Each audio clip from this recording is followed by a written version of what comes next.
श्री योग वशिष्ठ महारामायण उत्पत्ति प्रकरण सर्ग 21। देवी बोली, है लीले, जिस संसार मंडल को तू समीप कहती है सो वह चिदाकाश की अपेक्षा से समीप भासता है और सृष्टि की अपेक्षा से अनंत कोटि योजनों का भेद है। इसका वपु आकाश रूप है, ऐसी अनंत सृष्टि पड़ी फुरती है। समुद्र और मंदराचल पर्वत आदि अनंत है, उनके परमाणु में अनंत सृष्टि चिदाकाश के आश्रय फुरती है।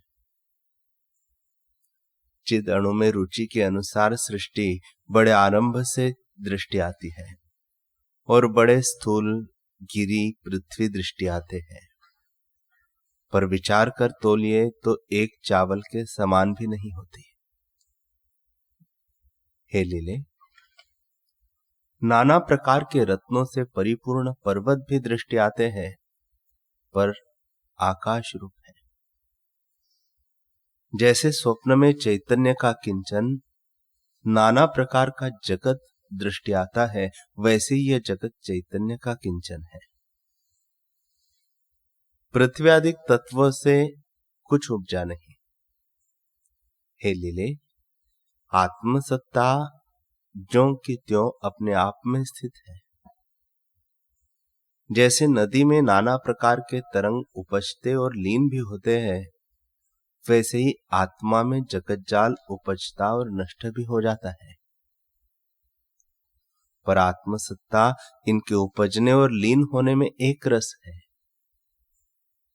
यह सब केवल आभास रूप है, वास्तव में कुछ नहीं।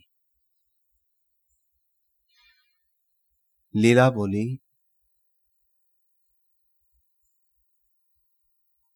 हे माता, अब मुझको पूर्व की सब स्मृति हो आई है। प्रथम मैंने ब्रह्मा से राजसी जन्म पाया और उससे आदि लेकर नाना प्रकार के जो अष्टशत जन्म पाए हैं, वे सब मुझको प्रत्यक्ष भासते हैं। प्रथम जो चिदाकाश से मेरा जन्म हुआ और उसमें मैं विद्याधर की स्त्री भई और उस जन्म के कर्म से भूतल में आकर मैं दुखी हुई। फिर पक्षिणी भई और जाल में फंसी और उसके अनंतर भिलनी होकर कदम्ब वन में विचरने लगी। फिर वन लता भई, वहां गुच्छे मेरे स्तन और पत्र मेरे हाथ थे। जिसकी पर्णकुटी में मैं लता थी, वह ऋषीश्वर मुझको हाथ से स्पर्श किया करता था। इससे मैं मृतक होकर उसके ग्रह में पुत्री हुई। वह जो मुझसे कर्म हो सो पुरुष ही का कर्म हो। इससे मैं बड़ी लक्ष्मी से संपन्न राजा हुई। वह मुझसे दुष्ट कर्म हुए, इससे मैं कुष्ठ रोग ग्रसित बंदरी होकर 8 वर्ष वहां रही। फिर मैं बैल हुई। मुझको किसी दुष्ट ने खेती के हल में जोड़ा और उससे मैंने बड़ा दुख पाया। फिर मैं भ्रमरी भई और कमलों पर जाकर सुगंध लेती थी। फिर मृगी होकर चिर पर्यंत वन में विचरी। फिर एक देश का राजा भई और 100 वर्ष पर्यंत वहां सुख भोगे और फिर कछुए का जन्म लेकर राजहंस का जन्म लिया। इसी प्रकार मैंने अनेक जन्मों को धारण करके बड़े कष्ट पाए हैं। हे देवी, 800 जन्म पाकर मैं संसार समुद्र में वासना से घटी यंत्र किनाई भ्रमी हूं। अब मैंने निश्चय किया है कि आत्मज्ञान बिना जन्मों का अंत कदाचित नहीं होता। सो तुम्हारी कृपा से अब मैंने निसंकल्प पद को पाया है। इतना सुन राम जी ने पूछा, हे भगवान, वज्रसार की नाई वह ब्रह्मांड खप्पर जिसका अनंत कोटि योजन पर्यंत विस्तार था, उसे ये दोनों कैसे लंघती गई? श्री वशिष्ठ जी बोले, हे रामचंद्र जी, वज्रसार ब्रह्मांड खप्पर कहा है और वहां तक कौन गया है? न कोई वज्रसार ब्रह्मांड है और न कोई लांग गया है, सब आकाश रूप है। उसी पर्वत के ग्राम में जिसमें वशिष्ठ ब्राह्मण का ग्रह था, उसी मंडप में आकाश रूप सृष्टि का वह अनुभव करता गया। हे रामचंद्र जी, जब वशिष्ठ ब्राह्मण मृतक भया, तब उसी मंडप आकाश के कोने में अपने को चारों ओर समुद्र पर्यंत पृथ्वी का राजा जानने लगा कि मैं राजा पद्म हूं, और अरुंधति को लीला करके देखा कि यह मेरी स्त्री है।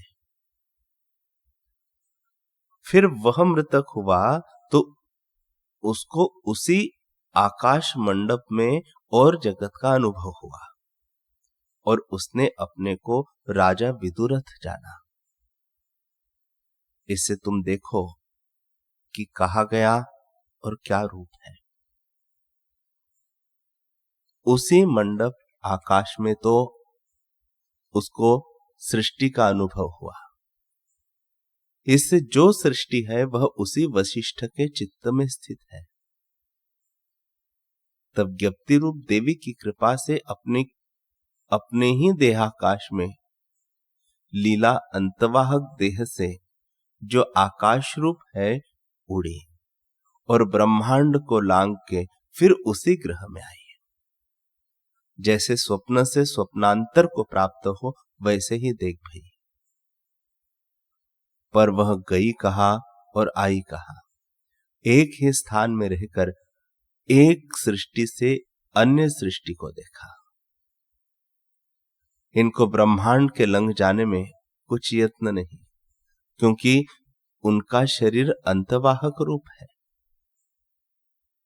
हे रामचंद्र जी, जैसे मन से जहां लंघना चाहे वह लंघ जाता है, वैसे ही प्रत्यक्ष लंघी है।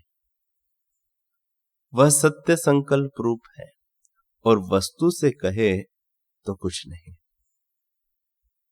हे राम जी, जैसे स्वप्न की सृष्टि नाना प्रकार के व्यवहारों सहित बड़ी गंभीर भासती है, पर आभास मात्र है, वैसे यह जगत देखते हैं पर न कोई ब्रह्मांड है, न कोई जगत है और न कोई भीत है।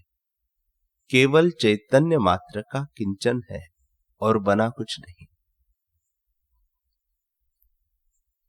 जैसे चित्त संवेदन फुरता है, वैसे ही आभास हो भासता है। केवल वासना मात्र ही जगत है। पृथ्वी आदि भूत कोई उपजा नहीं। निरावरण ज्ञान आकाश अनंत रूप स्थित है। जैसे स्पंद और निस्पंद दोनों रूप पवन ही है, वैसे ही स्फुर और अफुर रूप आत्मा ही ज्यों का त्यों है, और शांत सर्वरूप चिदाकाश है। जब चित्त किंचन होता है, तब आप ही जगत रूप होकर भासता है, दूसरा कुछ नहीं। जिन पुरुषों ने आत्मा को जाना है, उनको जगत आकाश से भी शून्य भासता है, और जिन्होंने नहीं जाना, उनको जगत वज्रसार की नाई दृढ़ भासता है। जैसे स्वप्न में नगर भासते हैं, वैसे ही आत्मा में जगत भासता है। हे राम जी, इस प्रकार देवी और लीला ने संकल्प से नाना प्रकार के स्थानों को देखा, जहां झरनों से जल चला आता था। बावली और सुंदर ताल और बगीचे देखे, जहां पक्षी शब्द करते थे, और मेघ पवन संयुक्त देखे, मानो स्वर्ग यही था।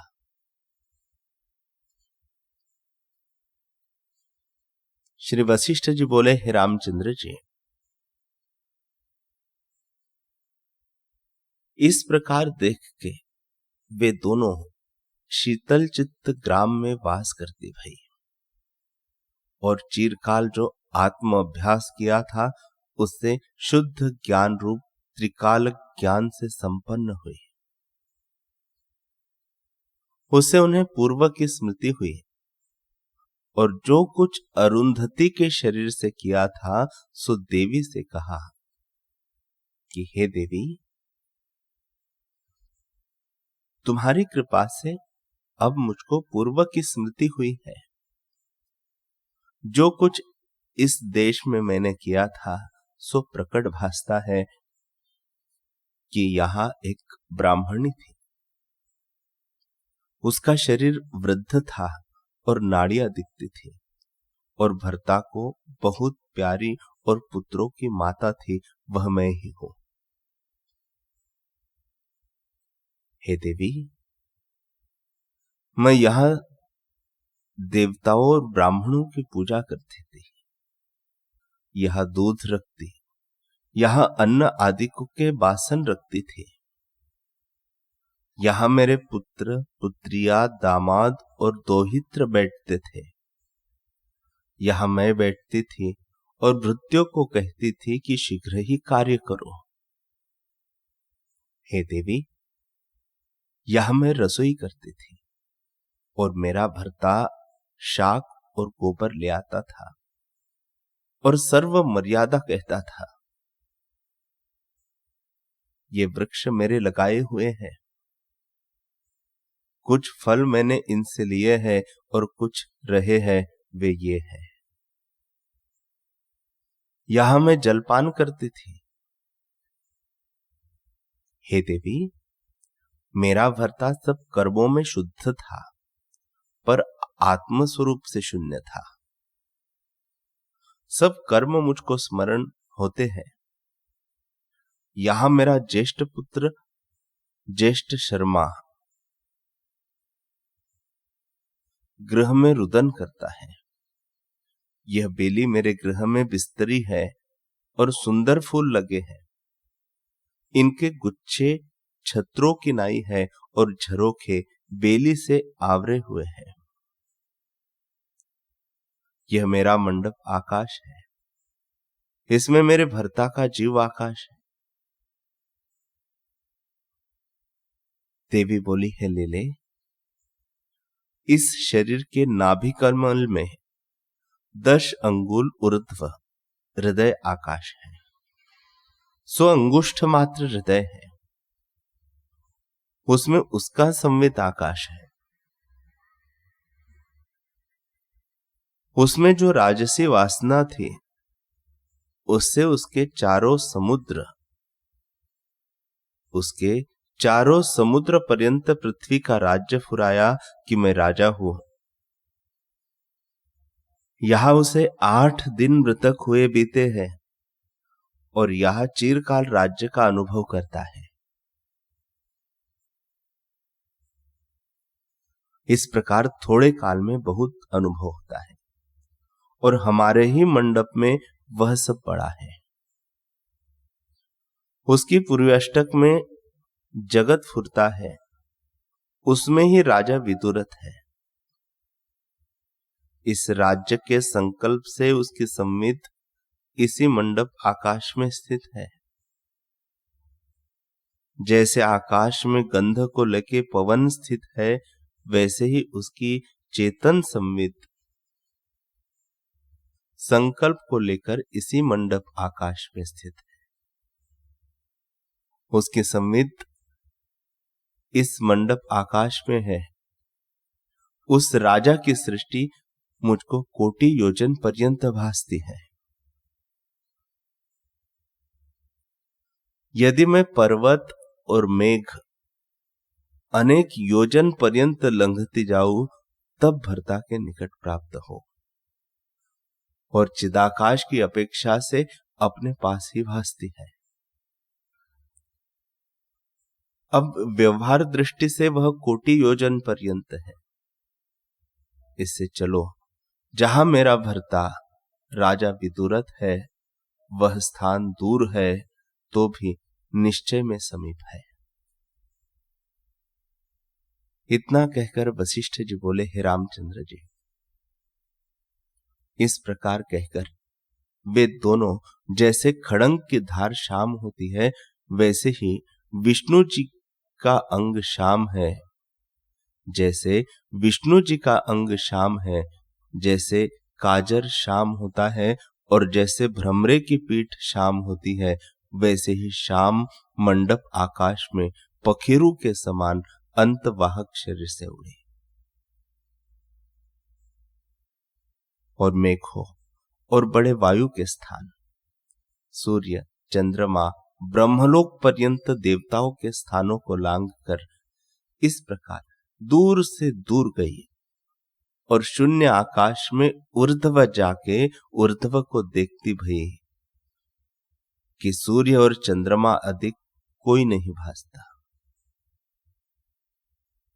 तब लीला ने कहा, हे देवी, इतना सूर्य आदि का प्रकाश था, वह कहाँ गया?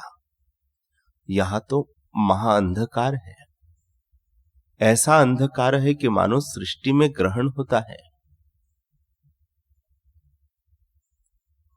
देवी बोली, हे लीले, हम महाआकाश में आई है, यहां अंधकार का स्थान है,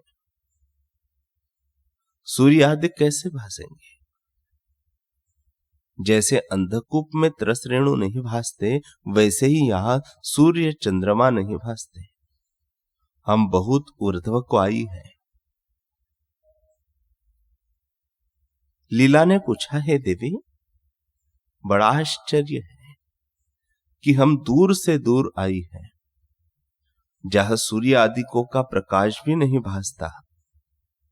इससे आगे अब कहां जाना है? देवी बोली, हे लीले,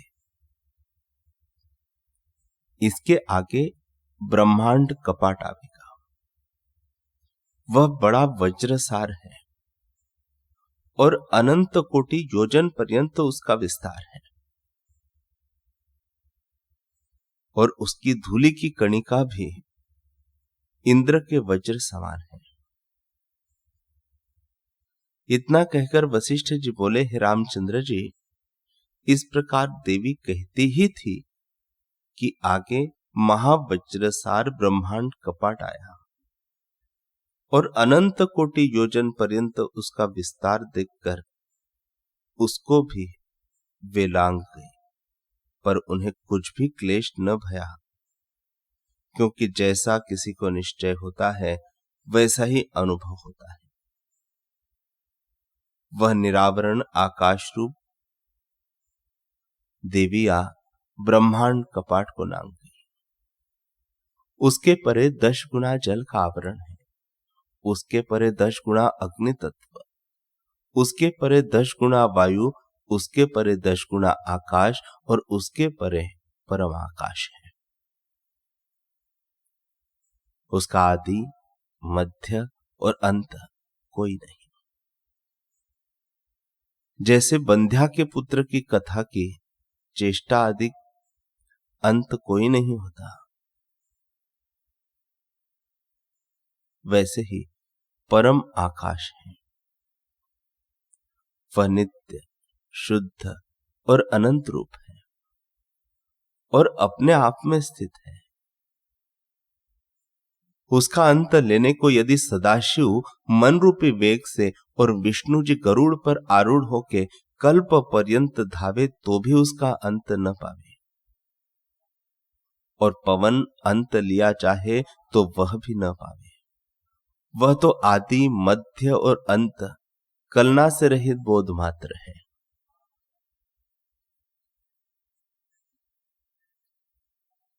श्री वशिष्ठ जी बोले, हे रामचंद्र जी, जब वे पृथ्वी, अब, तेज आदि आवरणों को लांघ गई, तब परम आकाश उसको भासित हुआ। उसमें उनको धूलि की कणिका और सूर्य के त्रसरेणु के समान ब्रह्मांड भासे। वह महाशून्य को धारने वाला परम आकाश है। चिद अणु जिसमें सृष्टि फूर्ति है वह ऐसा महासमुद्र है कि कोई उसमें अधः को जाता है और कोई ऊर्ध्व को जाता है, कोई तिर्यक गति को पाता है। हे राम जी, चित्त संवित में जैसा जैसा संकल्प फुरता है वैसा ही वैसा होकर आकार हो भासता है। वास्तव में न कोई अधः है न कोई ऊर्ध्व है, न कोई आता है और न कोई जाता है। केवल आत्मसत्ता अपने आप में ज्यों की त्यों स्थित है।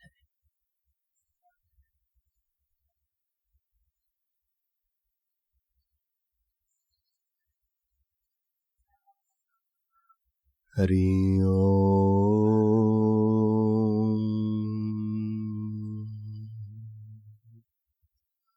हरि